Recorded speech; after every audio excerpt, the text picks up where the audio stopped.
I want to hear that music. I can It's just you. It's the 8-Bit Show. It's time for the 8-Bit Show. That music only plays in my head when it's time for the 8-Bit Show. Hurry up. It's time for the 8-Bit Show. It's just your head? I guess.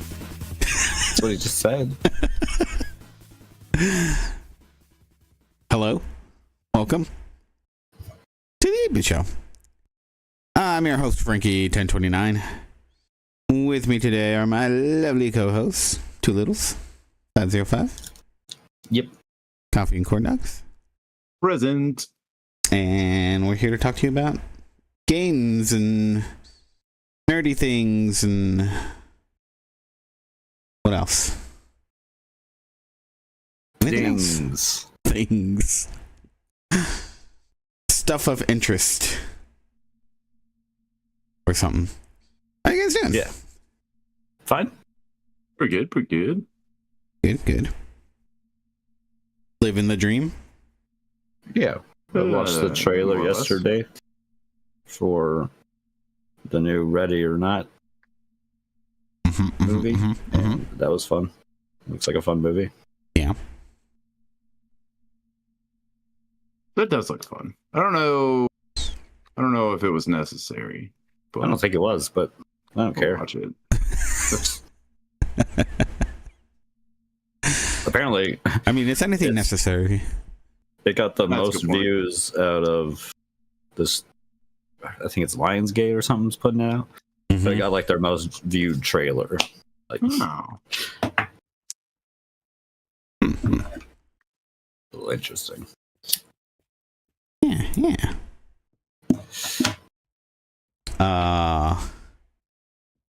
Anything exciting going on? How was the Thanksgiving festivities? They were good. It was fun. Yeah. Ate a lot of turkey, as one Classic. does. We have so much turkey still. Still? What you gonna do with all that turkey? I don't know. We're trying to eat it. I feel like I'm the only one trying to eat it, but I'm pretty sure Rihanna is too. It just doesn't feel like it's going anywhere. Yeah. That's because I keep sneaking in and putting more. Is that what's happening? Yeah. You know, that would make a lot of sense, honestly. Oh, I watched this really interesting video. I don't know if I didn't put it in the show notes because it's not really game related. I forget who it was that put it out. AI in Context, I think. And I just remember I was watching this a lot of Hank Green, and he had some stuff to say on AI, and some comment of his popped up where he said that there's an AI video that you should watch, and if it's the only AI video that you watch, that it should be this one. And when you're done watching it, you should watch it again so that the algorithm knows to send it out to everyone. It was basically going over some of the dangers of AI, particularly what happened with Mecha Hitler Grokness. But it was just really interesting on how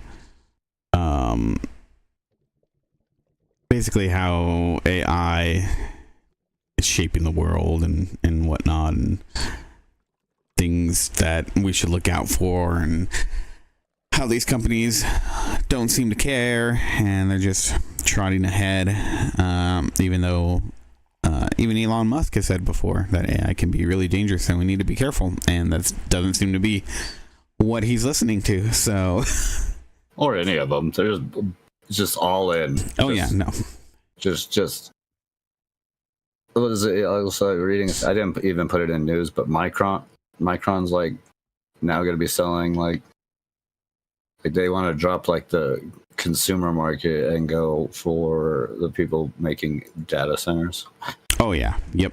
I got a little bit on that in the news because the Gamers Nexus video. Oh my god, he like tore into them. It's good stuff. But yeah, AI is just it's a thing.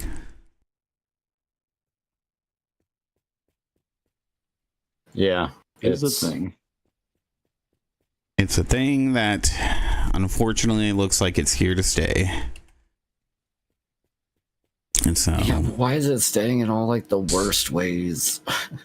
Yeah, well, I mean, the problem here is that it's like there are some things that it is good at, right? Like one of the things here is it's, I was reading how Google has no incentive because they're basically a monopoly on search. They don't have any incentive to like give you the best search results right off the hand anymore. And I mean, maybe you've never realized it, but it's becoming more and more often. I've heard this more and more in the tech world that like you have to search multiple times to get what you want in a search result, to just get the basic answer of what you want. You have to like refine your search more and more. And Google used to be really good about finding context, but I guess at some point they took that context part of their algorithm out because they realized, we could just make people visit the search page more. We can serve more ads to people. But one thing that, and I think this is part of why, honestly, AI took off, is that AI is pretty decent if you ask it to find sources for you on the internet. It's really good about just searching, different, I don't know if it searches different search engines for it or if it's something that it crawls itself. But even if you don't get the answer that you want, like immediately at the top, it can give you a bunch of links to different websites that then you can look and see, does this have the correct answer?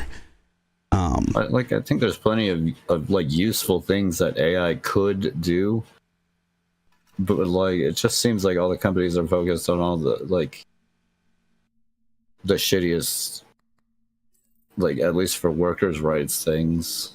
Oh yeah, ways of handling everything, Oh yeah, no, they're horrible. It's the worst.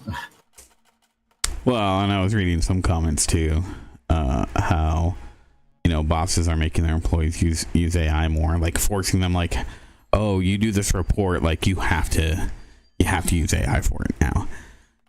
And it's one of those things where honestly, it's not like it can't handle some of the specifics. That for every job, if you're doing something basic, sure. But I mean, I know people that use it even for like financial data where it's really easy. It's like, feed it an Excel sheet and it'll just, give you what you want at the end. Like you don't need to parse through the information that hard, and it still makes errors.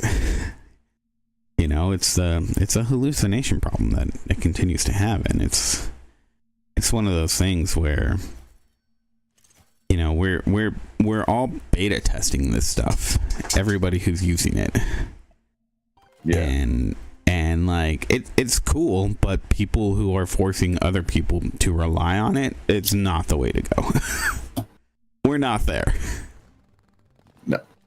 And will we ever be? Who knows? But I mean, speaking of AI, I guess what was Amazon mm-hmm. got kind of like fan blasted with AI anime dubs. So like watching anime, especially back in the day, especially with dubs, they were usually like really bad because they always paid like cheap performers and stuff. Yep. But slowly and surely that has like gotten better through like that industry. But now we've seemed to slide back as Amazon did an AI one, and apparently it's like really, really bad. Yeah, I wanted to check these out because some people said they were pretty hilarious, but so they're taking it back to the good old days when dubs were just the most worthless thing. Of course, that also takes away from like the people who do that for a living. Yep. Yeah, and again, here's a case where it's the problem. That's like where the problem's coming from. Yeah, 100%. I mean, here's the thing. Like, yeah, you can do a quick, dub in AI to, kind of not really storyboard it, but kind of, like test it out, see how it goes, and then bring in your real talent. Fix it up, bring in the real talent. Boom. Like, again, it's not that there isn't a use case, but don't ship it. Like, come on. AI shouldn't, like, all these like companies seem to want to use AI to replace staff. Yeah. Where it shouldn't replace staff like at all. But should be able to be a tool for maybe that we staff. should let it replace the CEOs. I'm okay with that one. That actually honestly seems like the best use for it, and seems like the thing that it can do the best. Well, I mean, I don't know 100% if that's true. I mean, from day-to-day job, but I think At least like middle management. Jeez.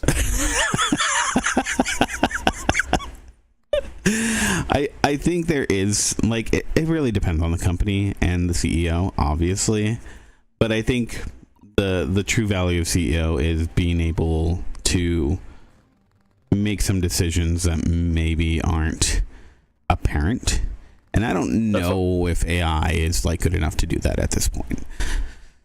And that's fair enough. I think that's middle management more so. AI could easily take over. Yeah, when it's just like you're churning out data, basically. Yeah, you're writing a schedule for people. Come on. Yeah. I know places who are already doing the like AI is doing the schedule. You still need someone to like look at it and make sure it went all through and stuff. Yeah, exactly. That's where we're at least with that sort of like technology in general. Mm-hmm. Oh, Amazon. Well, I mean, at least it's good that they're walking it back, right? Yeah, apparently they've taken it off of 2 of the 4 animes that it's been found on. Oh, okay. So I mean, there's that. Did they make a statement? I didn't see they did. I thought they just did it.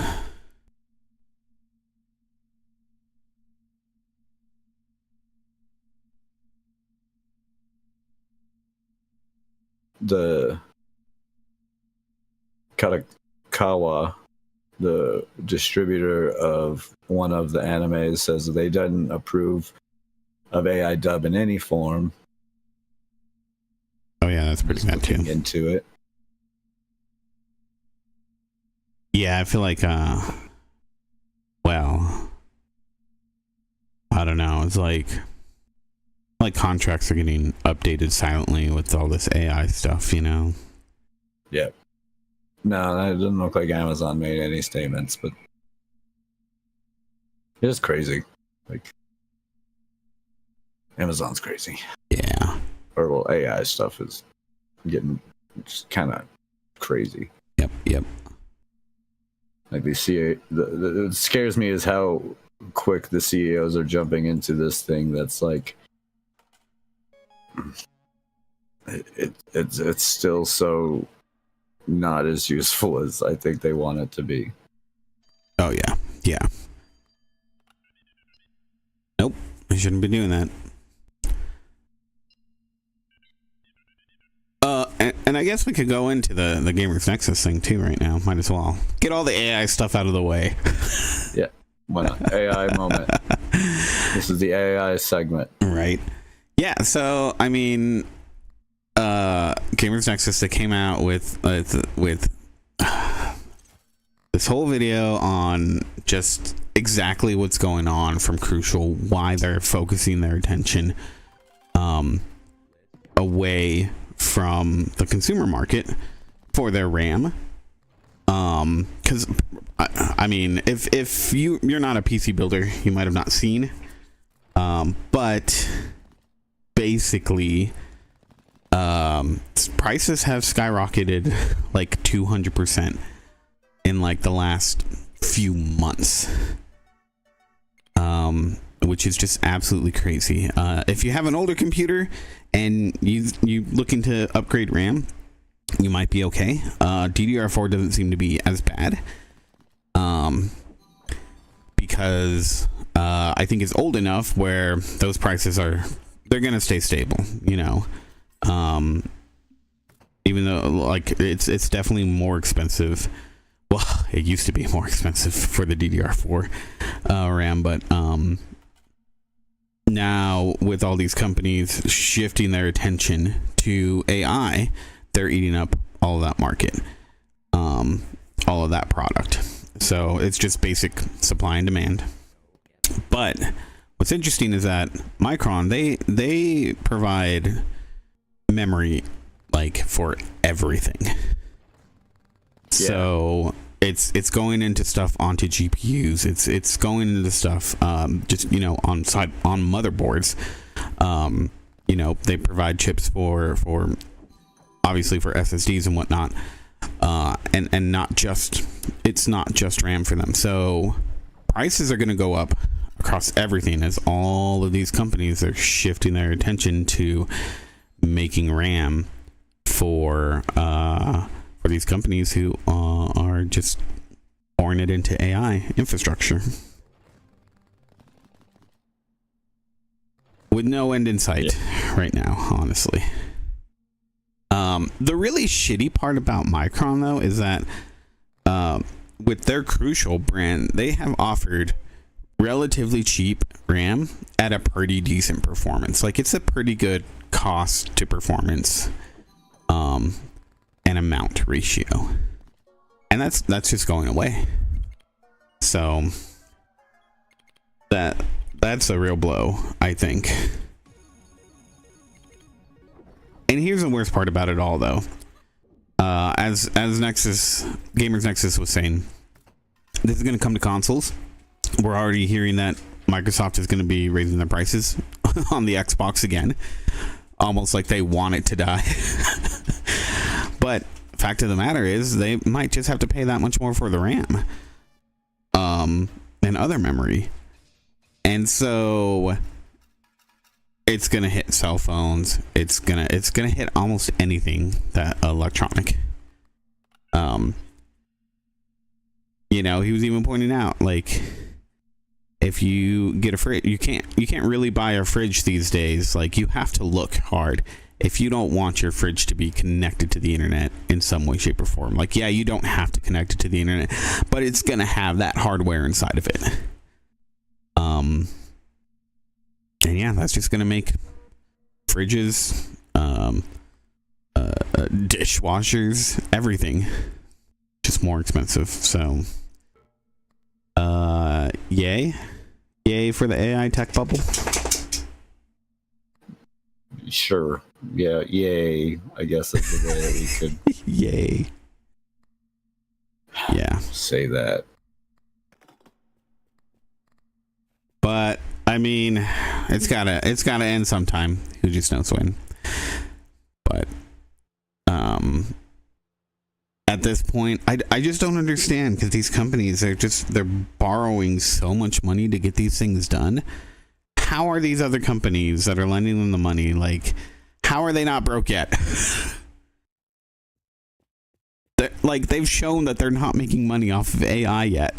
Like, who is still approving this?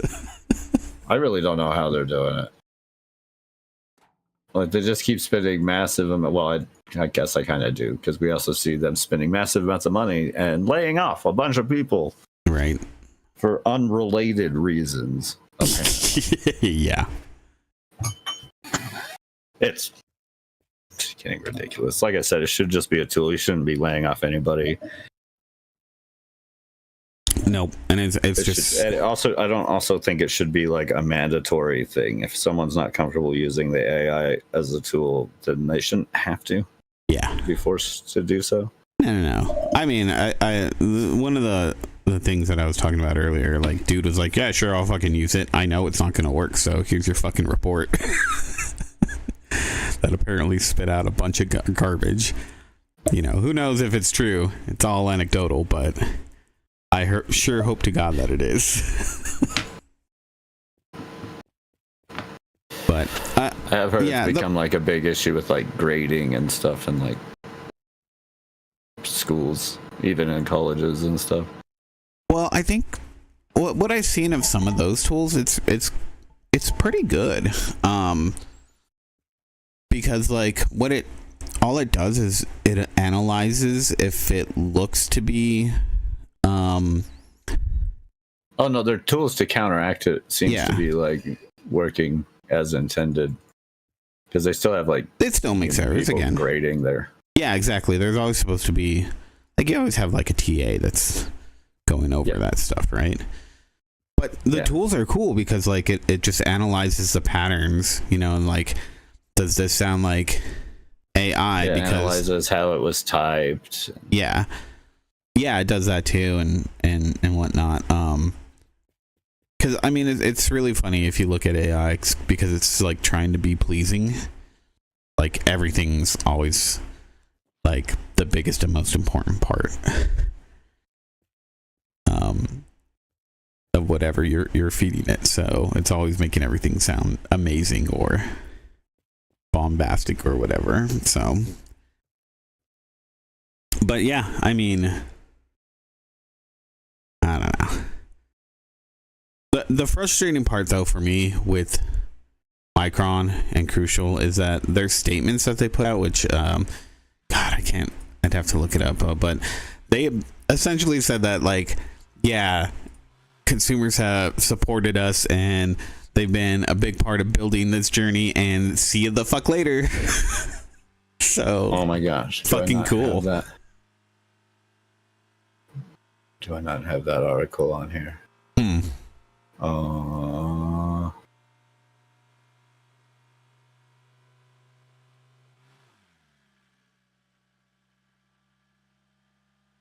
Okay, yeah, I forgot to put it up. I had one more AI news thing. Do it. Here, I'll put it in the show notes. Okay, cool. Let me copy paste it. Oh, I didn't put mine. There's one more. Speaking of responses to AI stuff that happened. I think this actually happened. Well, not this week, but the week before, when we took our vacation. It's like 10 days. 10 days ago. Yeah.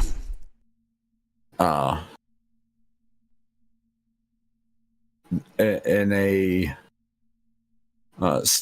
Tim Sweeney, the CEO of Epic Games,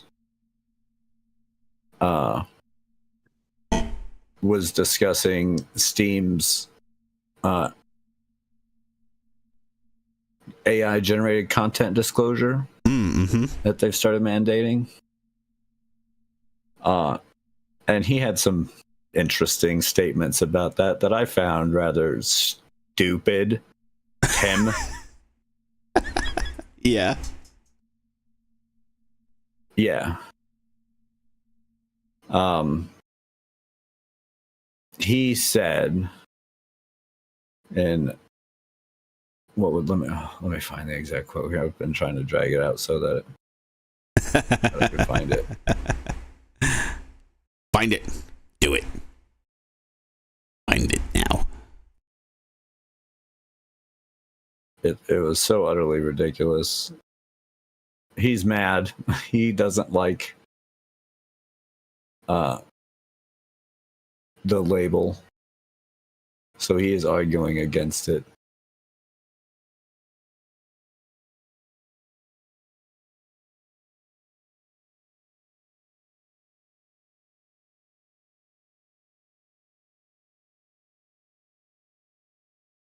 I mean, I think it's something good. You should at least have that disclosed.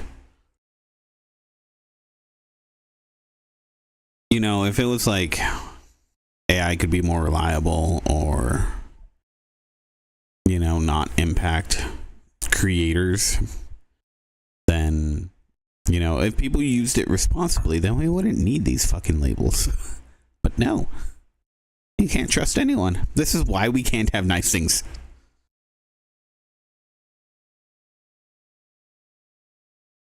Yeah. So, in contact to the label itself, and that he thinks that it goes too far because AI is a tool used to assist with content creation. You know, all such cases, the final product reflects the creativity and expression of our own development team. He says, "Why stop at putting AI use? We could have a mandatory disclosure for what shampoo brand the developer uses." In his little rally against it, trying to point to something that makes no sense. Right? Steam's the worst analogy ever. Yeah, Steam's not going to ask for that because it has nothing to do with the development of a game, where AI in your game has everything to do with the development of your game. Yeah. It's such a fucking stupid statement. It really is. An idiot. That doesn't even make sense. Wow. He stated also that the AI tag is relevant to art expeditions for authorship disclosure and to digital content license marketplace where buyers need to understand the rights of the situation. It makes no sense for game stores where AI will be involved in nearly all future production. He contradicts himself. Yeah, I mean, in that one statement, he says digital content license marketing places, which is exactly what fucking game stores are now. Yeah. And here's the thing, all right? Like, yeah, I'm going to bet that 99% of games will use AI, and maybe that label won't be needed anymore because you can just kind of expect like that's what's going to be there. But you know what's going to happen? There's going to be developers who are going to very blatantly put on their game in their advertisement that no AI was used. It's going to become a selling point. It already is. Yeah. It's not going to become one. There is already a niche of people who that is. Yeah. And so, like, I think that shows that, like, yeah, that's why, you know, this is something that the consumer cares about. So it should be there. It's ridiculous. Tim Sweeney can go suck an egg. Just putting it nicely. As nice as like, obviously, it pretty upset me. Yeah. But for real, like, that is the dumb, especially in light of like all the other stuff where they're firing people to go all in on this thing, and trying to go and like skirt around it, like it's not the AI, like them going all in on AI. Yeah, is the reason that they have to let these people go. Right. But it's all bogus bullshit. To restructure our business around AI. Around AI. You keep doing that. At least some of them are fucking honest about it. And like, yeah, we're restructuring from AI. Like, what, Crafton? Crafton's like, yeah, we're going all in on like AI management tools. Mm-hmm.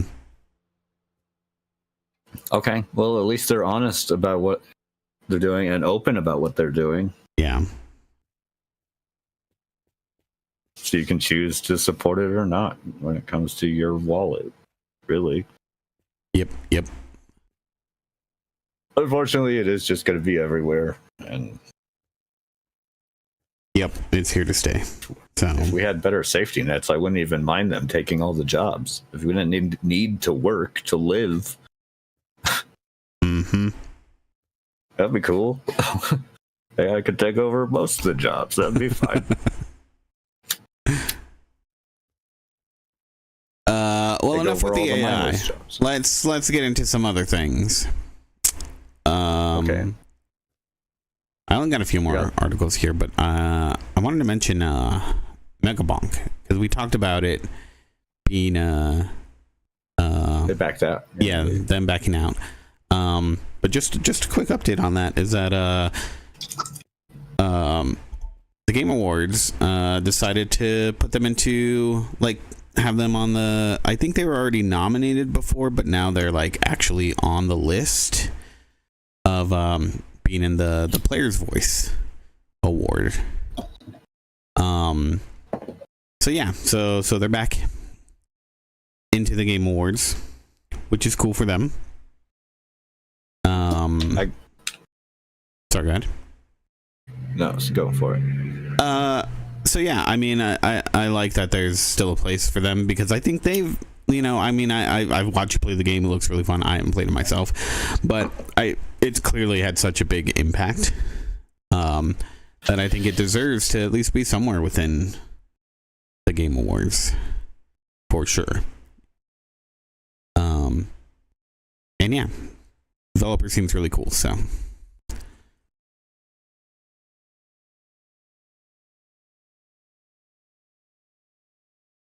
When are the awards? Is it on the 12th?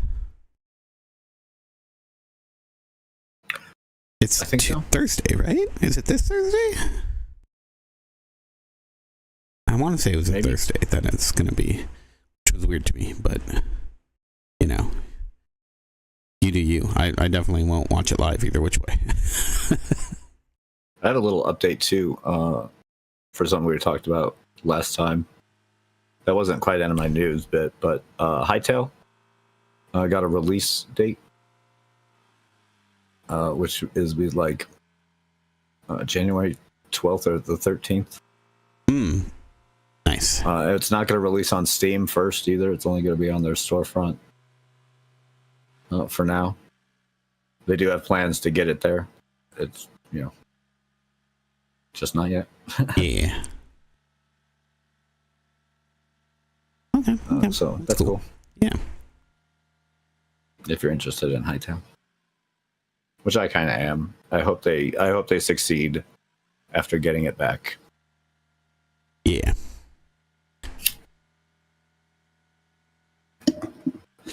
Let's see.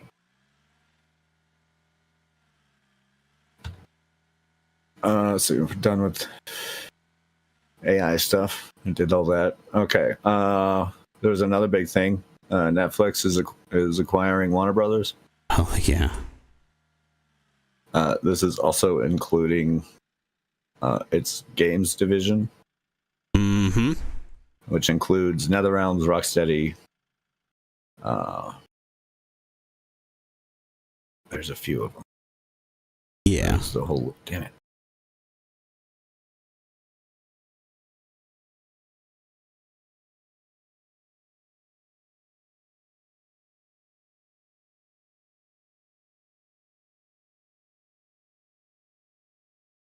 TT Games,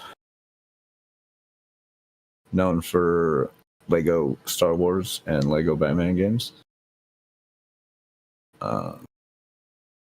WB Montreal, Arkham Origins and Night Studio. So yeah, they took off with them, which is something. There's quite a lot to say about this merger in general, which a lot of it we don't even need to get to because it's not really game related. But in the game related part, Netflix has already like closed down a few of their own personal game studios. Yep. Hopefully that was like an anticipation of them trying to get this deal through. Maybe. And knowing that they were going to get like better established game divisions. That's a hopeful take. Yeah. I mean, I can see that in like the aspect of like, oh, the games we're putting out, they're not doing good. If we want to succeed in the games market, maybe we need to get our hands on somebody that's more established, right? Yeah, like that would be the thought, right? Like, Yeah, go with it. Have a more established game studio with more licenses, right? And because WB is that type of studio, a lot of the studios put out licensed games. A lot of stuff that WB owns already. Yeah. So adding that to Netflix, which is a whole different discussion, but with those two catalogs combined, it gives them more options with people who are well versed in doing licensed games. Although that's if the studios stick around. I don't know. Don't want to be doomer about it and all, but my hopes for those studios. Yeah, the reality of it is that no, like Netflix does not seem to manage content well. Unfortunately. No. You got a few really successful things that they've put their all into, like Stranger Things, right? Yeah. But if it's mildly successful, they don't care. They're going to dump it. It needs to be overwhelmingly successful. Like that. Was it Chaos with Jeff Goldblum? Yeah, well, there's a bajillion examples. I hear. Well, yeah, I was just pointing to one recently that I could think of that I was kind of hurt by because I kind of like that. Yeah, exactly. That's the sentiment. It almost doesn't matter what you're into. Netflix has put something out that Netflix will kill it. Yeah, it looks promising, and you're like, okay, this could get better, and then it's dead. So, I mean, how is that going to come to the game development? I mean, the better thing is that it's like, well, if a game gets released and it's at least okay, well, then it's there, but don't expect support for your game after it's released, I guess, is going to be the caution to give to people right now. I mean, that's been a cautionary tale, and so far that's been the only thing to really come out of like the stop killing games movement. Yeah. Thing is a little bit better clarification that when you buy a game, it might end. Yeah. And then they wonder why like pre-sales and stuff go down. Yeah. Yeah. Oh yeah. That always makes me laugh. It's like, okay, well, why would we pre-order? Right. It could come out and be a complete failure. Then we've wasted our money because you're going to stop supporting the game in 2 weeks. Mm-hmm. Yeah, and then exactly. you close down projects that try and keep it alive, like the Concord thing. Yeah.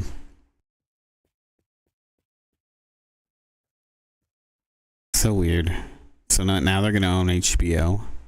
I like what I don't remember what comedian it was. It was probably John Oliver who said, what did he say? Our parent company, HBO Max, formerly known as Max, formerly known as HBO Max.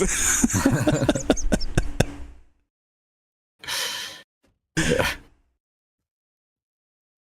Yep. It's silly. It's certain. These companies are. But all these anti-monopoly laws are really sure going on and go about getting around it. Right. Oh yeah. No.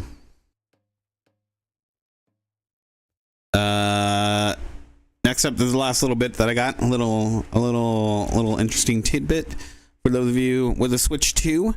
It looks like Android now can support acting as a webcam for the Switch 2. So if you have an Android phone, you can now plug it in. An option, I believe, will pop up on your Android asking if you want to use it as a camera. Once you select that option, then the Switch will be able to see it as a camera. And you can use it as probably a much better camera than what Nintendo offers.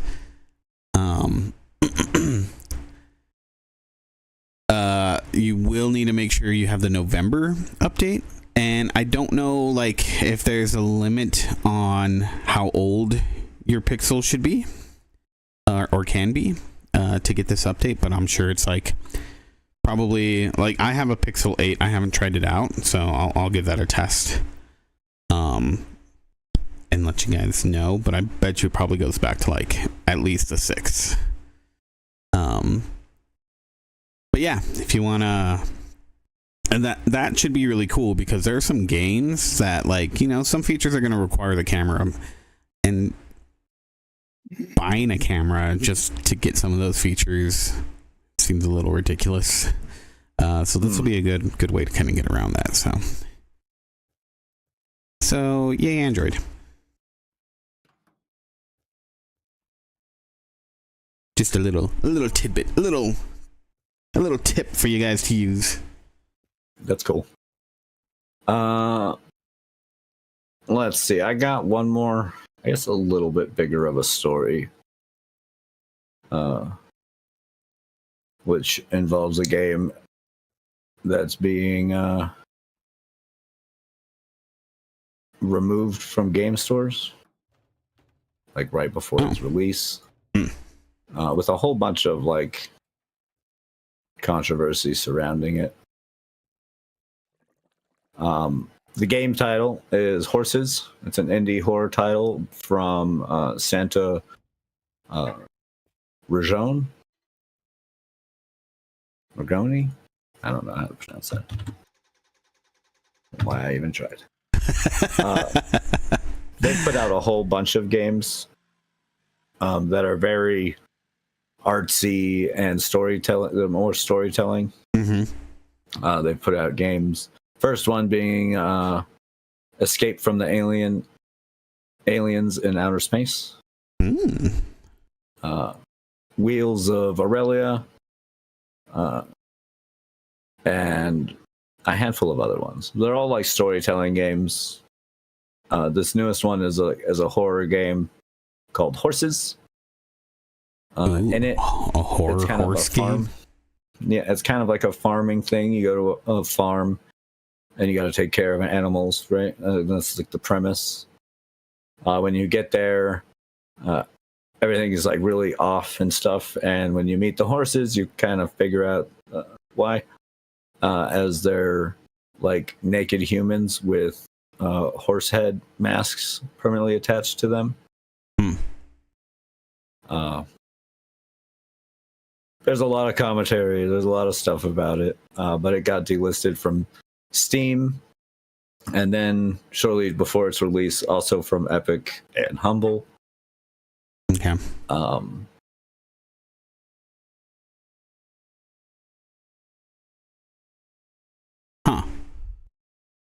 Apparently, with this, the studio reached Steam, was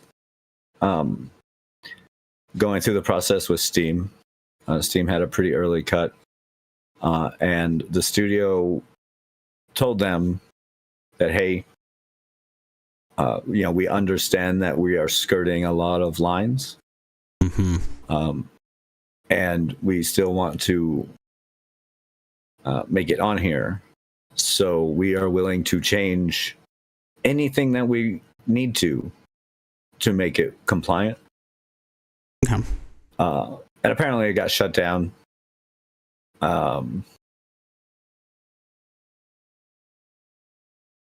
And when asked why, the reason that Steam gave at one point, which was seemingly really reasonable, which was like depiction of sexual violence against minors, which of course the studio denies, and they're again talking about like situations where they change stuff to help on like getting it through, changing it to alleviate it, but it was banned on that. And then when they put in for the appeal thing, it got banned again without being looked at, and now they can't do anything about it. And then on December 1st, 24 hours before the launch, Epic Stores banned them with inappropriate content.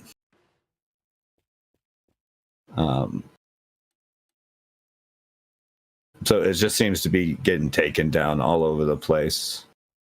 And the big thing is like, yes, it's supposed to be, it's like, it has nudity in it, which is censored by pixelation. Mm-hmm. There's never any visible sexual acts.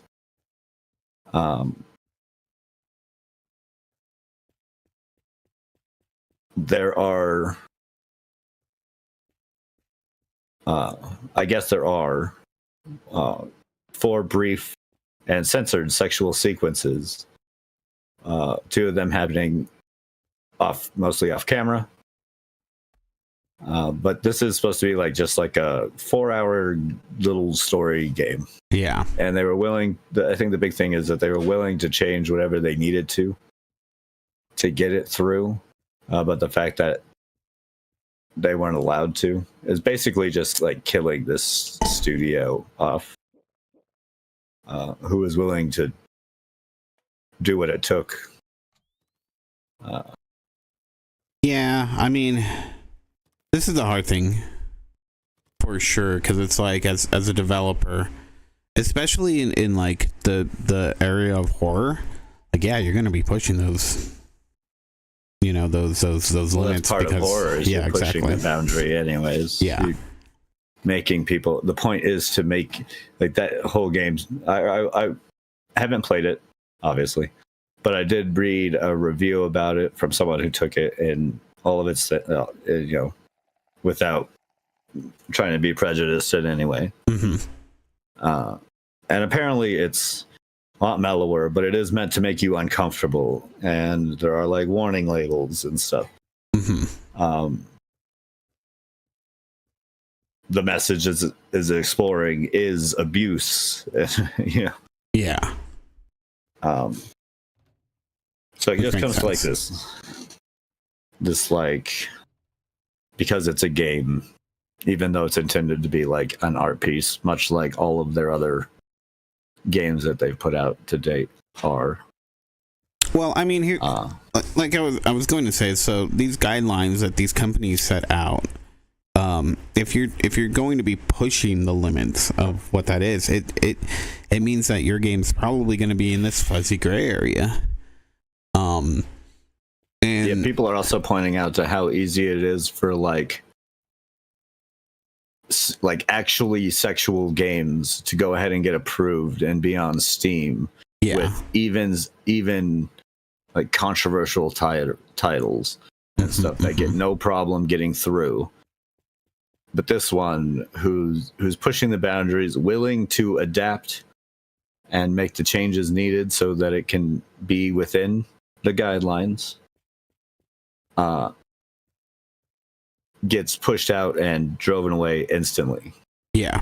In a situation that is likely to kill this studio.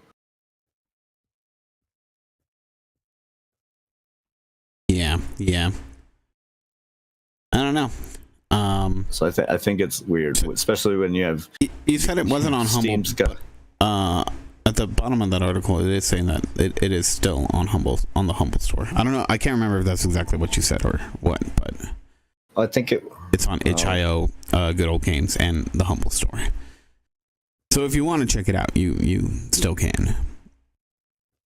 There are ways to find it, and hopefully they can. I think I saw recently that Humble did also pull it. Oh, okay. Which is after why I said that. But it is available on Good Old Games. Good Old Games says they have no problem with what it depicts. Like, they seem to be outside the box. And then itch.io is obviously it's going to be available there. But yeah, if you really want to help out. Even if this doesn't seem like a game I want or anything, but maybe there's a listener out there who would be interested in seeing such a horror thing. But yeah, actually, I just went to the Humble store. It is up on there, so if you do want to get it there, you can get it there. Okay, that's good to know. At least for now, get it while you can. If you're into that sort of thing, do be aware it does have, it is. Speaking of abuse, in many different forms. It's meant to make you uncomfortable, and if you're okay with that sort of thing, then it does seem like something you might want to check out. And it's unfortunate that this game gets shut down from these ones, but you can have Shower Simulator with Dad available on Steam. Yeah.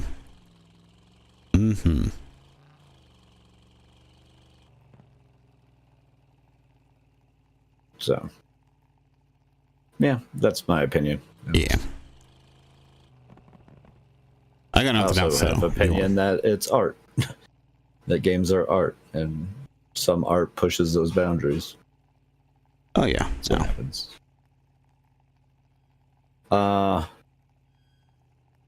That's like an old conversation we had. That was one of our first like big topics I can remember. Was the 6 Days in Fallujah game Oh yeah.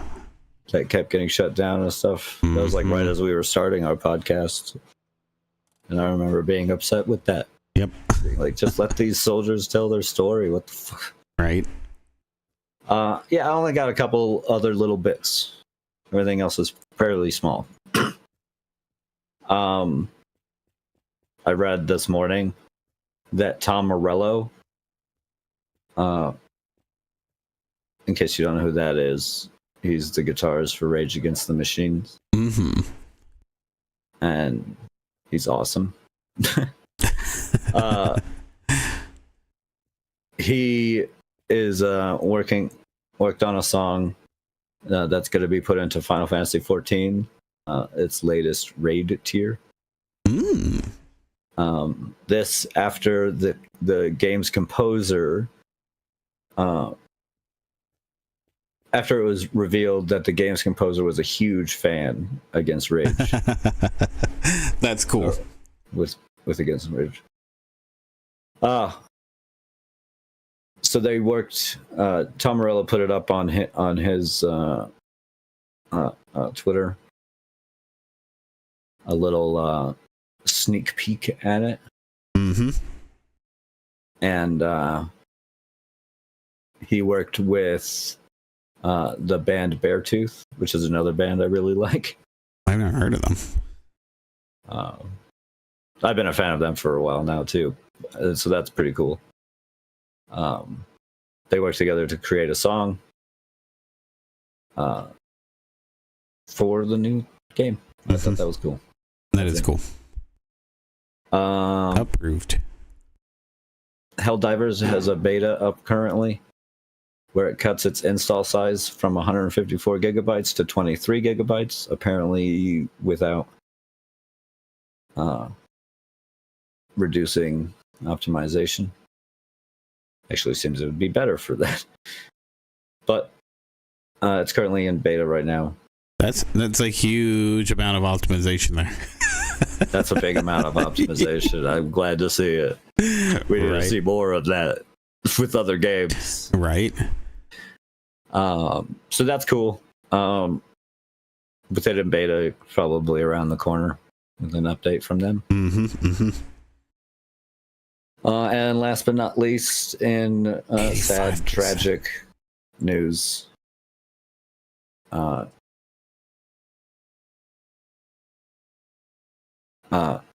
Kari Hiroyuki Tagawa,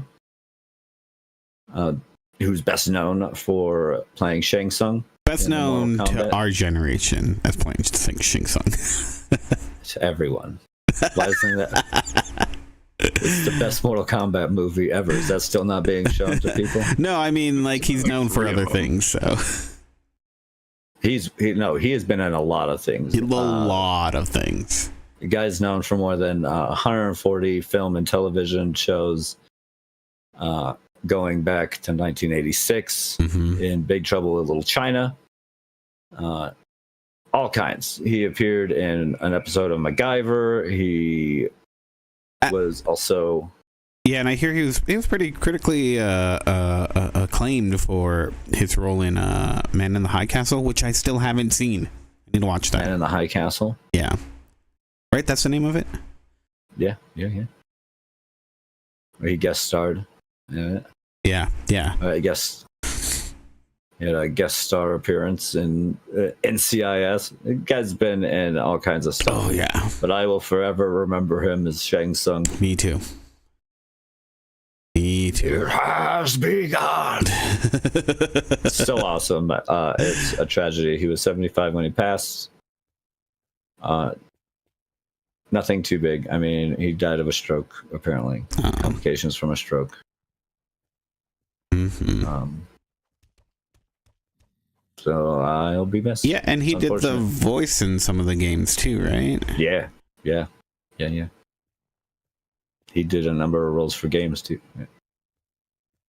Yeah. Yeah. Sad times. It's cool. God, he played that campiness that was really needed from Shang Tsung above 90% of the other characters to perfection. Oh, that movie wouldn't be nearly as good without him. Right, for sure.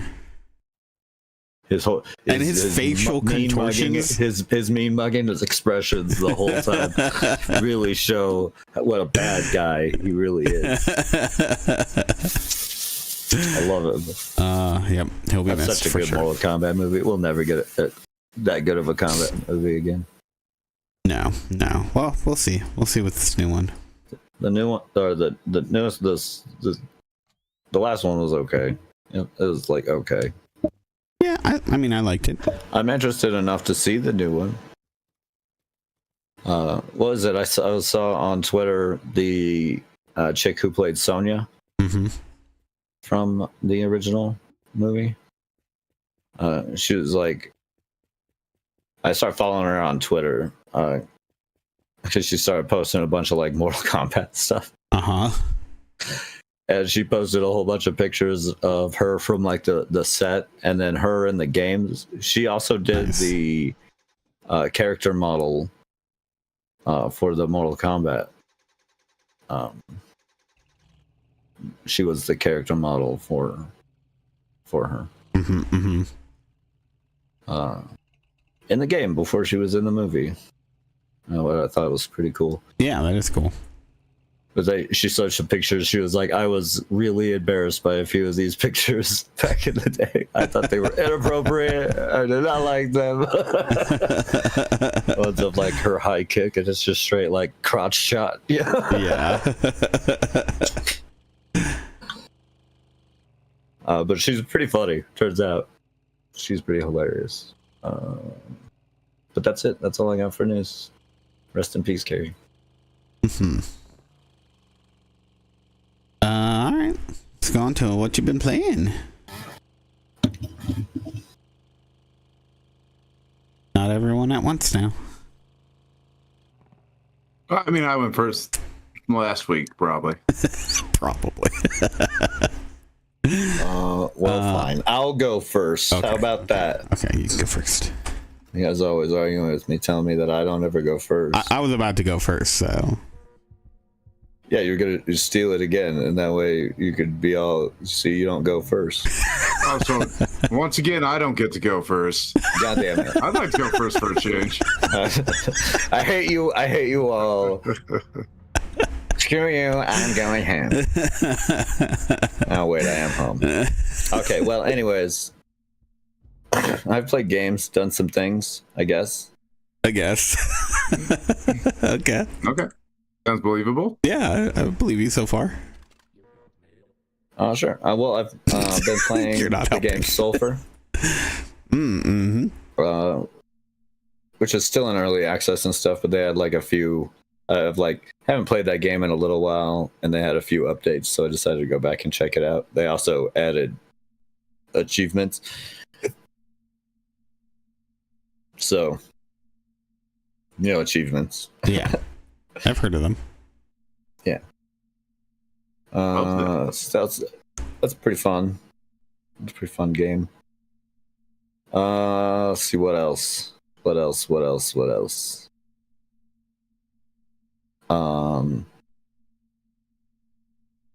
I built a magic deck.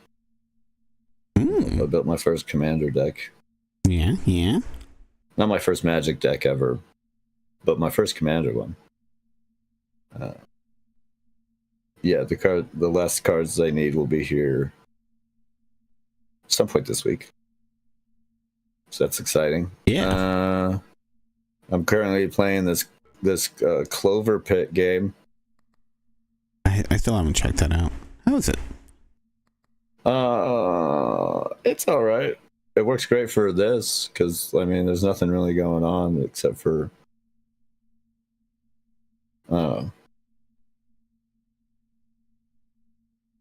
like just playing, like doing slots. Mm-hmm. You get little bonuses and stuff that you gotta like try and put together and whatever. I finally beat it for the first time, just like while we were recording here. Nice. Or at least beat it for the first time. It does keep going, does kind of have like an endless thing, but I beat the like amount that I needed to get for a technical win. And it doesn't look like that's happening since then. The game hates me and never wants me to win. Yeah. Same for us. Yeah, that's how I feel when we play Magic. Yeah, that makes sense. That makes sense. Yeah. What else have I done? I guess not that much.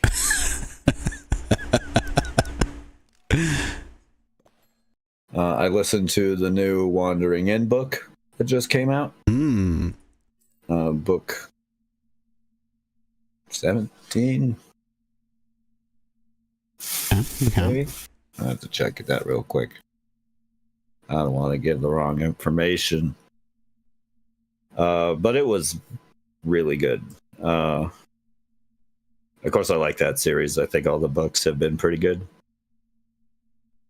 But this one was like, starts off with an excellent little like sea adventure with a big old naval battle against like a navy, 3 different pirate crews, one of them being underwater pirates, and this one ship that has a bunch of students on it. Really fun. And then it goes into having like a whole bunch of like big payoffs for things that we have been like waiting for a while. Book 17, yeah. Lady of Fire. Super good series. Holy cow. That's good. That's the new narrator, this is their second book that they've done, and they're definitely getting better. That's always good. The first time and the second time, they've already like improved a few of the voices, and it's easy to get into liking them. So they've done a good job with that, which is nice. It's always worrying.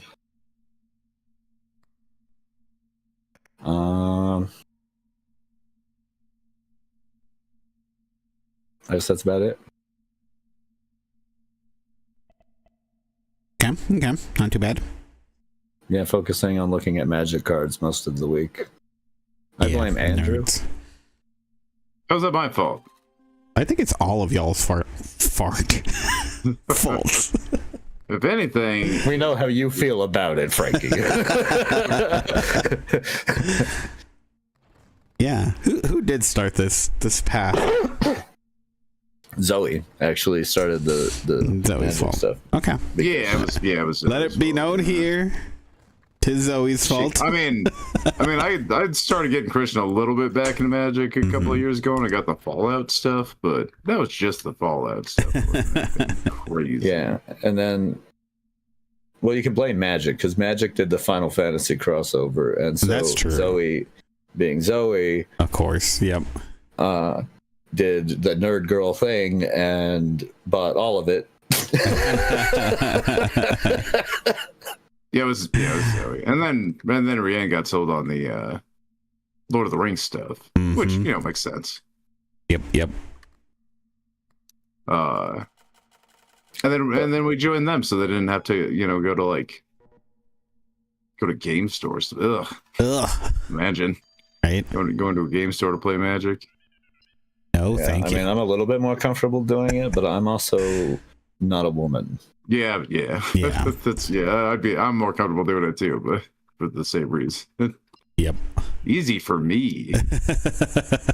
And even then, I'm not all that comfortable doing it. It is notoriously a toxic community. Yeah, unfortunately. Yeah. As many communities are. Yeah. But it is fun to just get together and play once a week. I mean, any game would be fun to play. This one just gives us like, a game. Yeah. We would be down to like play a different game if you did want to join us one day, but you're usually streaming, so we don't worry about it. Yeah, well, I mean, I'm thinking I had some fun with playing with Boss Monster with Angeli last week. I really want to play more of that. I want to play with more people is really the thing. So. I found my copy. Oh, nice. Which is 1 and 2. The Uber bonus. The base game and the big expansion. Is it compatible with the other expansions? Yeah, it goes all together. Cool. I'm pretty sure. Pretty sure. Oh yeah. So yeah, well, I guess that means I'll go next. So yeah, I did a little bit of Boss Monster. Which had been a while, so we definitely played it wrong. Like you did. Yeah. We just forgot that there was a limit on the rooms, which did make a huge difference, but small mistake, big problem. Yeah, that's what happens. You change one thing about a game, and all of a sudden it's way off balance. Yeah, exactly. But it was still really fun. So, and then we went over to, oh shoot, what's it called? Round 1. Went to go try to look for the Rhythm Heaven game that they used to have there, but I guess they took that out, so that kind of sucks. But we did get down on the Taiko drum game. I forget what it's actually called. And that game is just so much more fun when you have like a peripheral to actually beat on with some drumsticks. Well, yeah. Why would that's like Time Crisis and shit. Like, why would I play that without a big ass gun in my hand and like a pedal that I can step on to duck? Right. If I'm not doing that, then this seems just pointless. There's so many games like that too. It's still fun without it, but it's just that much better with it. So, well, the only problem, the Wii really helped with that. The Wii made shooters okay again, made those like rail shooters fun again. Right. I miss that. Those Resident Evil. You know what? I'm gonna go back and play some of them. Those on rails Resident Evils, because they were so good. They were good. So good. It was the era of the Wii felt like you actually had an arcade in your home. Because the problem with arcades is that those peripherals, they get destroyed. Like, how many times do you go up and you like go to shoot the start option and it just doesn't work? And you're like, cool, well, I guess I wasted my money there. Or the grenade button doesn't work, or or the aiming is ridiculously off. They get messed up so easily. So that's just expensive when it comes to those. Like, I had a couple peripheral stuff for games, like the Donkey Konga. Yeah. Congos. Mm-hmm. I had it for a little while, and I'm pretty sure it got stolen. A friend gave me the chainsaw controller for Resident Evil. That's cool. That was awful. Yeah. The worst experience of playing that game I've ever had in my life. I was not able to get used to that. I couldn't do it. I was like, okay, fuck you. Words. But then the Wii version came out, and I was like, oh, this is the way to play the game.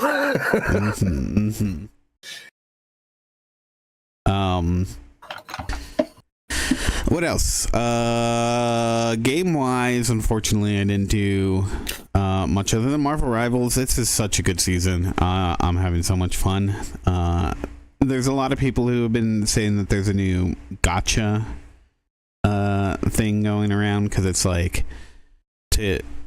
there's a costume that you can get, and you can pop these balloons for some blue coins, and that'll give you a chance to win the costume, right? And you'll get other things along the way. The thing here, though, is that it's a little bit less. I don't know. I didn't do the full math here, but I think it's a little bit less than what it would be for if the outfit, if you just paid for the costume. And so I don't think it's that bad. I'm not a fan of it, but yeah, it just didn't feel like it was as egregious to me. To like, yeah, where you can end up spending like I can't remember. It was a few years back, but somebody was saying that like for some ultra rare thing that came out, they ended up like spending like, you know, like almost $1,000 just to get the outfit or whatever it was. well, yeah, you hear about like the League of Legends ones and stuff where it's like $600-$700 for like 2 or 3 skins Exactly. in a bundle, and it's the only way to get those skins. Yep. Or it'll be like the only way to get one of the skins. The other ones you could get in like cheaper bundles or whatever, but the only way to get the one skin is this $700 bundle. Yeah, exactly. I guess, but I understand free-to-play games need to earn like some sort of revenue. Yeah, but that's egregious. But it's just so much. There's other games too that have like other currency. Like I said, if they made it like easier and more accessible to actually find and earn it in game, I wouldn't have as much of a problem. But it is always like not really. They'll give you a little bit at first too, but when you start getting up there in the levels, you don't get fuck all for. Yeah, well, what's really cool about this is that right now there's since it's the Marvel what is it, Marvel Rivals birthday event or whatever. Yeah. You know, they're giving away a bunch of free credits, so you can just use that on this thing. So I think the way they're doing it here, it's fine. We'll see if it evolves into something else. Again, it's not like great. I think the prices are a bit outrageous. It's like $25 for. Yeah, well, that's just across the board for every cosmetic on every big game now. And if you want to go spend $25, you can get Cosmic Invasion. Marvel's Cosmic Invasion just came out. Brand new, cool ass, old school, hacky slash. Just came out. Yeah, you can get it for less than $25. Yeah, isn't it on sale for? I think it's on sale on Switch for like dirt cheap right now. I would get it. I just don't really have that much money, so yeah. No video games for me for a bit. But yeah, no. I mean, it beyond that though, they extended the zombies mode, so it'll still be going until I think like mid-January. But I'd like, what I'd like to see with that is I'd like to see them do. It doesn't have to be zombies, but I'd like to see them do something similar where it tells like a little bit of a comic story, right? Like that's what the zombies kind of does. It tells a little bit of a story. If they did that with like different stories, I think that's the same vein. Yeah, I think choose like another 4 different heroes that can level up, and you can change around, and those go on a little, side comic story to do something, beat up a bunch of Hydra agents, and who knows. Yep. Yeah, they I think in one of the developer videos they talked about that's what they're actually looking at doing. Some PvE with some more story elements. So it might take a while for that to come out, but it would be really cool. I would really like to see that too. Because I think the way they did the zombies thing was fairly cool. I mean, it wasn't much different than like the Overwatch one. What was it called? Which one? I don't know. Was it the Junkyard one? Oh, Dr. Junkenstein. Yeah. Yes, Junkenstein. Mm-hmm. Yes, the Marvel zombies did feel very reminiscent of that. Yeah. Yeah, but it had that cool like little roguelike element where you got to level up outside of it, and that was cool. I appreciate things like that where you got to change their abilities around to act different. Yeah, exactly. Yeah, I think that keeps things real fresh, and would keep people interested in that game. Agreed. Yeah, I hope they do more. I'm sure they will. What else here? I picked up Balatro again, which is why I'm playing it here now. Big surprise. It's just, yeah, I picked it up to pass some time, and then I played it a few more nights, and we're not going to talk about it beyond that. Such a good game. Such a good game. I don't have a problem. Let's continue on. Are you losing time in that game? That's okay. I didn't install Grim Dawn last night and ended up playing that till like 12:30, which is like the latest I've stayed up in a long ass time. Yeah. You stayed up till 12:30 playing Grim Dawn? Yeah. Oh, No, you said you didn't do that. Gotcha. Right. I didn't do that. It's a dream. It was a dream. It's all a dream. A realistic dream. I started watching Andor halfway through season 1, and I gotta say it's a very slow burn up until that mid-season episode. It is a bit, yeah. But I think it was a pretty good payoff. I'm really starting to enjoy it.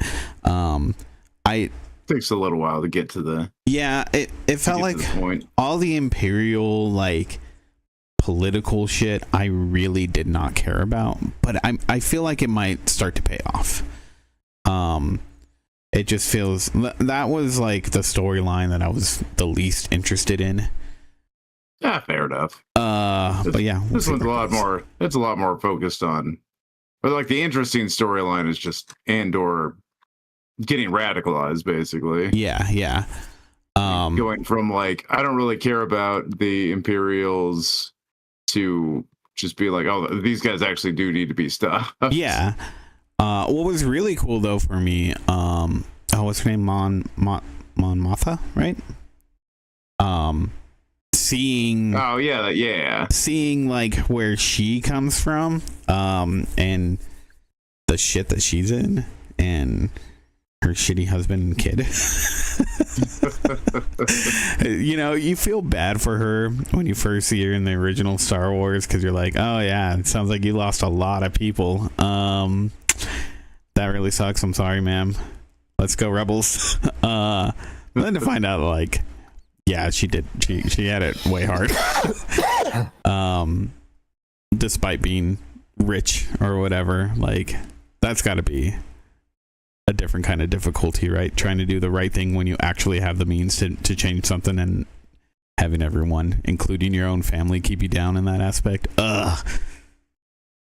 So it was cool to see that. I can't wait to see more. And then I watched Stranger Things. I'm sorry. The first. Are you? Why? I don't know. It was really good. I was really, really impressed with what they've done.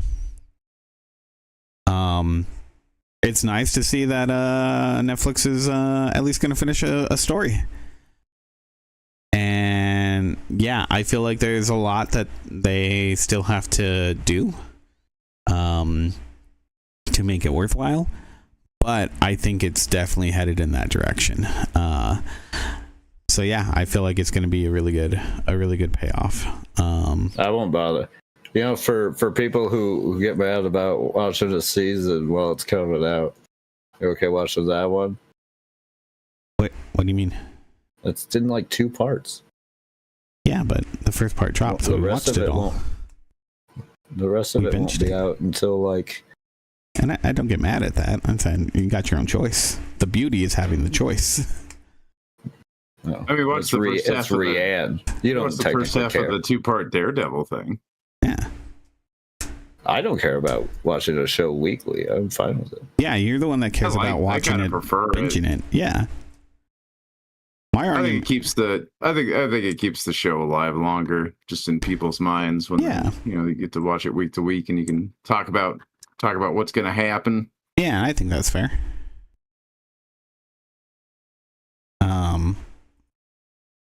But yeah, no, I thought it was really good. What's really interesting, I think, is that it feels like a lot of the loose ends that they had in some other seasons, particularly the really bad one where it was like where Eleven goes off to meet her other wayward teen friends. Oh yeah, that's widely considered to be the worst episode of Stranger Things. I forgot about that episode. Yeah. There's a good reason I forgot about that episode. It wasn't just one episode, guys. I mean, you guys you're forgetting and minimizing to save your own minds. It was multiple. Well, it was multiple episodes. There was multiple to set it up, but there was one episode that is just Seven and those kids hanging out. Yeah, oh, God. And they're just like, oh, fuck the rest of the show. We're just gonna do a one-off episode. Yeah. It was a really bad one-off episode. Yeah, and the problem is that like it's like all right, it wasn't a good episode, but let's see where this goes, and then like they just completely drop it. But there, at least it sounds like there's some hints that there might be at least those characters coming into play, which I'm okay with, because it was like, why the fuck did you tell that story if you're just gonna drop it? Like I get they were trying to set up a spinoff, but nobody liked it, so for me the problem was like you just wasted pretty much half of a season to go into something that you're never going to use again. Yeah, so to see them, you're not going to touch it. Yeah, to see them maybe at least like tie it up a little bit, cool. I'm okay with that. We'll see how it actually goes, but so far, again, like I wasn't too invested at the beginning because I was like, I don't know, we'll see where this goes. So one of the things that I've seen a lot of controversy around, I don't think this has anything to do with like spoilers, really, but spoilers just in case.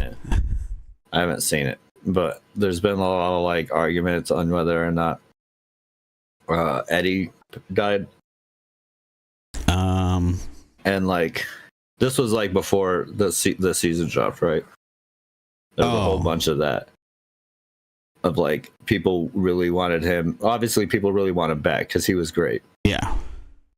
And I was on this one side with the only one at my work on this side who was like, no, he needs to stay dead. And I was like, I was arguing it. I was like, what, it minimizes the sacrifice he makes. Yeah. Like you have this one epic moment where he sacrifices himself to save everyone, and you're just gonna bring him back like it was okay, like he did nothing. Right. It's when you get rid of death like that, you minimize the effect of it. I think at this point, there's no indication that. I mean, at the end of last season, we do know that he's not in it. Yeah, and at the end of last season, like they showed his gravestone. It would really undercut his like heroic sacrifice for him to just be alive. Yeah, I don't think that's going to happen. Like that was his whole thing, his whole arc, is he went from being like the weird coward that hung out with children to sacrifice himself to save those children. Yeah, and that's the thing, like. Maybe a weird coward, but he did love his game, and he did see. I don't know. Eddie was always just like a good guy. He was. No, it does seem like really good dude. The thing is that I really don't think that's going to happen, and I won't get into why exactly. But there are story elements that would completely destroy other aspects of what they're currently doing if they were to bring him back.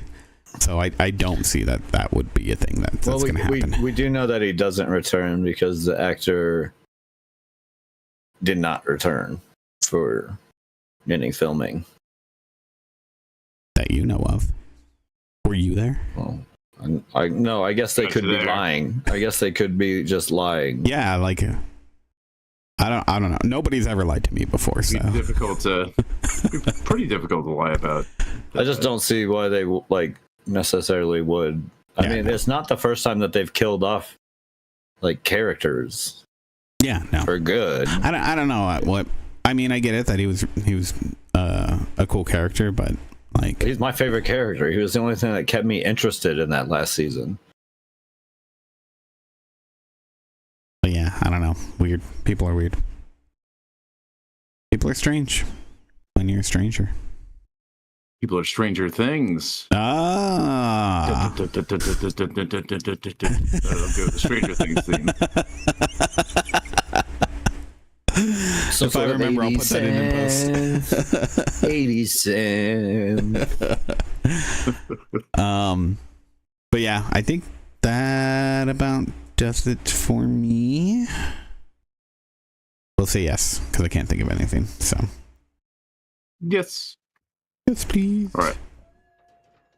I didn't really do much of anything this week, but I am checking out this demo right now for a game that me and Christian thought would be a really fun game for us all to play together as a family. What is this? Yeah. This is Drive Beyond Horizons. And it's pretty goddamn fun. So it reminds me a bit of like Lethal Company or in a game like that, but except for like instead of fighting like huge monsters, the goal is just to keep your car going. Oh, okay. There are like zombies and stuff that I've seen. I don't know if there's anything bigger to date, but it looks cool. I think we should all play it as part of the CGB thing. Yeah, I think it'd be I think it'd be a good game to play on the CGB. I'm down. Take us through it. Well, yeah, I mean, you start at your house. You got a car. The game keeps track of how many kilometers you've driven. And then I'm on a little like the demo only has a like campaign or like one campaign scenario. So I'm doing that. So right now I got to drive 50 kilometers and then spend the night. And then I think that's the end of the demo. I don't really need to be brushing my car at all. I'm just doing this, so I can show off my clean looking car. Yeah. I just stop at places along the road. You got to eat, you got to drink water. Got to keep your car fueled up. And then there's a few other things you got to worry about. You got to worry about engine oil, you got to worry about your battery, you got to worry about your radiator. Oh, okay. My radiator that's fucking empty. What am I doing? You got to worry about your bladder. You got to worry about your bladder. That's important too. Get some water in the radiator. Or push comes to shove, you could just piss in the radiator. I think I left the radiator cap off is why it ran out of water. But yeah, you just drive around. And it's pretty janky. The physics in it are pretty janky, but it's more of a fun jank than an annoying jank. Yeah. So I'm screwing around with the physics a little bit. The jank is part of the charm. Mm-hmm. Part of the charm, yeah. A lot of stuff's kind of jank in this game, but it's good. It's early access, though, right? So.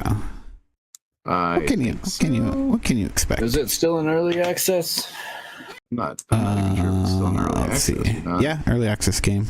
Okay, there you go. Yeah. Well, then fair enough. I think they do a pretty good job. I haven't purchased it, but we've been watching Neebs Gaming. Yes, watching Neebs play it and his crew. They're the reasons I think that we should play it. Yeah, I don't think I would have checked it out if Neebs Gaming hadn't been playing it. I had like a different idea of what this game was than what it turned out to be. I think I had like a similar thing, but it was one of those games where I saw it. It looks like a cheap ass like Yeah, it looks like some shitty asset flip. But it turns out it's actually really fun, shitty asset flip. But it does like seem to have like a feel of like that same type of like do a job thing. It's not as like high stress or anything as it's like pretty chill. Yeah, it's not too punishing as like Lethal Company or any of that. Mm-hmm. But it does have a similar like go out with your friends, start looking around, collecting like extra tires and extra bottles of gas and food and stuff, so you can try and get further and further along down the road. Yeah. Okay. And then you can also like multiplayer is to get cars. You can have multiple cars going. No, and then you got to find parking. Oh yeah, you get multiple cars. I mean, there's no point in me as one player having multiple cars, so I don't have multiple cars. But it really does seem like it'd be fun to play as like part of the group. Yeah, for sure. How many players does it support? You got. I think it does up to 8. Oh wow! Okay, cool. I think it's. I'm trying to. It doesn't specify on the Steam page, so just says online co-op. I think when I saw it, it said up to 8. Cool. Yeah, I'm down. I'm down to give this a whirl. It's pretty fun. Well, like $25, I think, for the game. It does feel a little shallow. Like I could definitely see, and it's people's complaints about the game anyways, that it's just not like a lot of content. It's it's just keep trying to keep your car moving, upgrade your car where you can and stuff. Mm-hmm. Try not to accidentally blow up your friends. Or accidentally try and blow up your friends. Very purposefully try and blow up your friends. But yeah, super fun. A lot funner than I thought it was going to be when I just saw it on like the Steam page. But yeah, this is just the demo I've been playing for. I played it for about an hour this morning before the podcast. Can you do a multiplayer in the demo? Yes. Okay. But we can only do this one campaign scenario that I'm doing, where you go 50 kilometers and stay the night. And then I assume it's just going to be like end of demo, and that'll be it. Yeah. Let's let me go start downloading it now. But let's do a thing this week and give it a test. Yeah, I'm down. I'll download the demo too. Oops, forgot to close my trunk. What's it called again? What's the name? Damn it. Pacific Drive Beyond Horizon. No Pacific. I keep trying to put Pacific in. Pacific Drive's a different game. Pacific Drive Beyond Horizons. Although Pacific Drive is a great game. It's kind of similar to this game as well. Kind of. There's a lot more in Pacific Drive. That's true, yeah. It's a lot deeper of a game than this game. Well, it's complete, so. Yeah, that one's complete. Yeah, it's not early access anymore. They're putting out DLC for it. It's also more of like a roguelike. Yeah, it's a bit of a different gameplay loop. Yeah, for sure. God, I love Pacific Drive. It's so good. It's really good. But I feel like this game, if you like Pacific Drive, you probably like this game. It ticks a lot of the same boxes of like upgrading the car and stuff. I've got the like ridiculously beefy ass engine in this tiny little Hugo. One of my favorite things was the quirks in Pacific Drive that your car can get. Oh yeah, when you're repairing parts, and then you gotta like figure it out. It's like, okay, so every time I honk my horn, my door flies open. Yeah, that's good. But yeah, you gotta like troubleshoot the problem and put it into the computer. Yeah, my way back when I used to do electronics work, troubleshooting knowledge paid off hugely for that part of the game. I already understood how to do that. Mm-hmm. It's very much so the same steps for troubleshooting electronics. Yep. Like, do this. Does this do this? Does it do this? All right. If it did this, do this. If it didn't do that, do this. And then the problem solved. All done. Yeah, this looks like a fun one. Yeah, I'm down. Yeah, definitely enjoyable. I think it'd be a lot of fun multiplayer. It's kind of, I mean, it's been okay. playing single player this morning, but I'd definitely be bored of this game in like 10, 15 hours on just the single player. But bring some other friends into it. Probably be super cool. Mm-hmm. We'll try out the demo and see what everybody thinks. Yeah, for That's sure. what we'll do. If we can play it all multiplayer on the demo, then we'll go through like the demo and a multiplayer one night. See Oh, yeah. how we feel about it. Yeah. Let's give it a little test.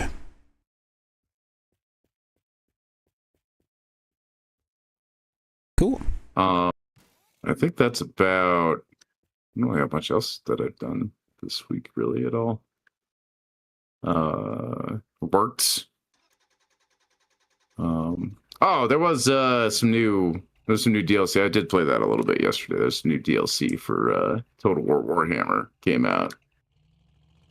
Which you probably saw topping the Steam charts. They usually it's usually on the new and trending when it comes out. I played that a little bit. Played one of the three new DLCs a little bit last time or yesterday. That's good. It's more Total War stuff. I'm more excited about that new campaign they announced. It's coming to, I think, summer 2026 when we get to new campaign for Total War. Yeah, I heard about that. It's all over the news. Yeah, they just announced it. Yeah. You know what I'm excited for? New DLC drop. What are you? Warhammer Darktide. Well, that game's been out for a while. Are you excited about the new DLC? Because I heard it was pretty meh.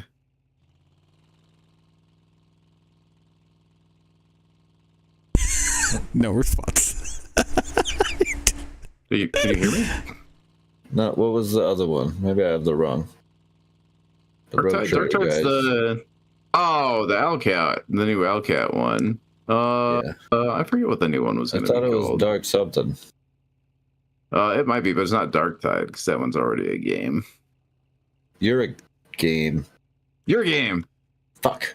Your cow.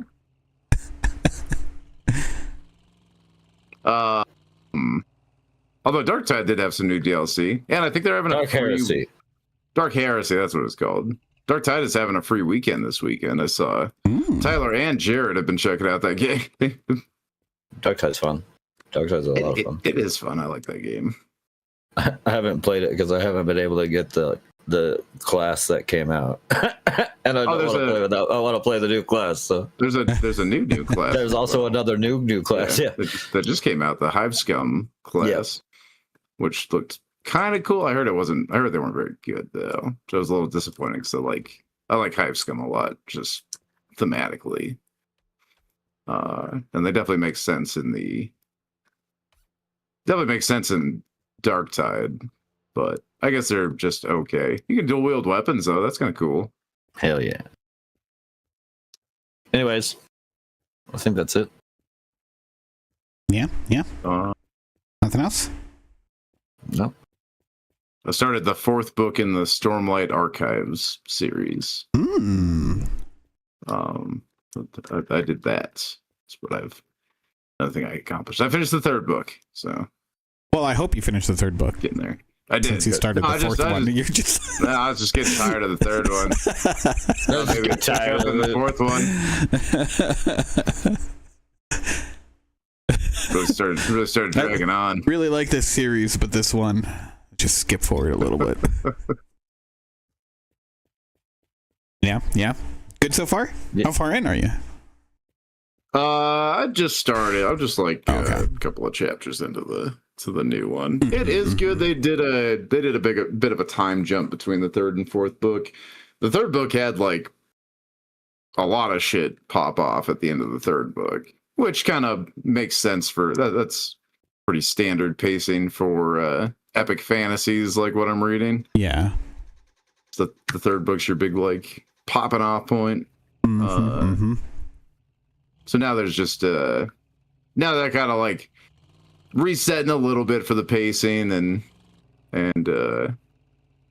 just getting getting back to business now with all the characters. It's been a little weird reading it though, because sometimes it's jarring because some of the characters have had whole relationships during this gap and got like started dating people and broke up with them, and now there's this like they like feel awkward around those characters, but they never dated them. As far as I didn't ever see them date anyway. I mean, they dated, but it's just weird to have that dynamic inserted in there without me seeing any of it. Yeah. Maybe it'll pay off later. It's fine. It's pretty minor. It's pretty minor stuff. Yeah. Maybe, I don't know. I think it's more just character building for one of the main characters. Mm-hmm.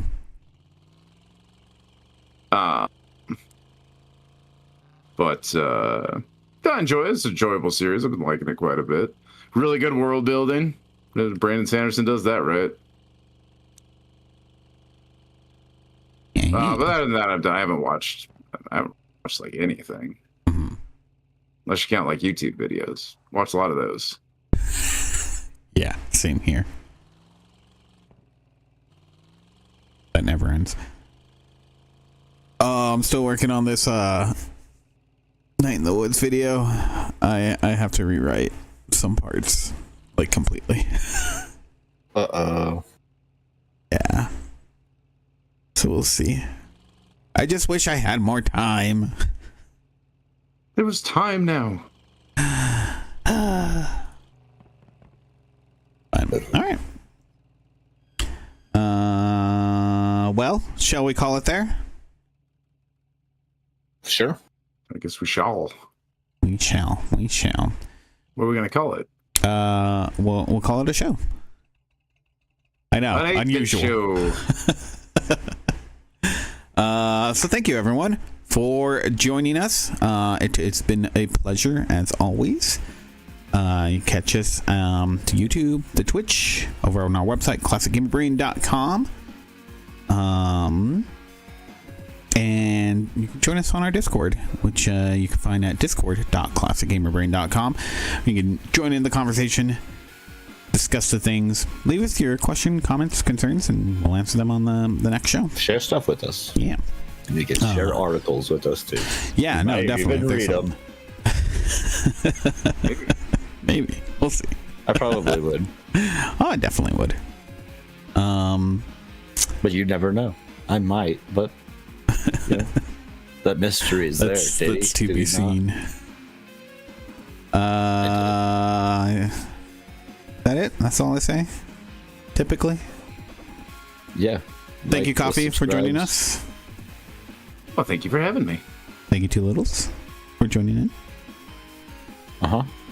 And you are most welcome. Thank you, everyone out there, for listening. We love you all. Catch you guys next time. Love you. Bye. Bye. I said goodbye. Goodbye, my friend. Oh, I thought you were going to keep going higher. Keep going higher.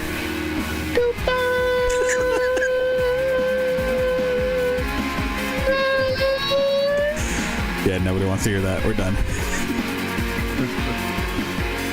Who invited a cat in here?